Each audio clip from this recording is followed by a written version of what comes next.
بسم اللہ الرحمن الرحیم۔ السلام علیکم۔ 4 چیزیں زندگی میں کبھی نہ چھوڑیں۔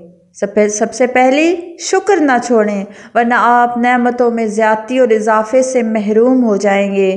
سورہ ابراہیم میں فرمایا گیا، اگر تم شکر کرو گے تو میں تم کو مزید دوں گا۔ اللہ کا ذکر نہ چھوڑیں ورنہ آپ اس سے محروم ہو جائیں گے کہ اللہ آپ کو یاد رکھے۔ سورہ بقرہ میں فرمایا گیا، تم میرا ذکر کرو میں تمہیں یاد رکھوں گا۔ دعا کو نہ چھوڑیں ورنہ قبولیت سے محروم ہو جائیں گے۔ سورہ غافر میں فرمایا گیا، تم مجھے پکارو میں تمہاری دعا قبول کروں گا۔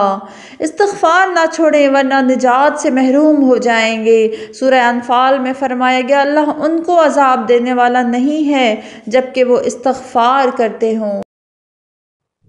اگر آپ کو یہ ویڈیو اچھی لگی ہو تو اس کو لائک اور شیئر کرنا نہ بھولیے گا اور چینل کو سبسکرائب ضرور کیجیے گا۔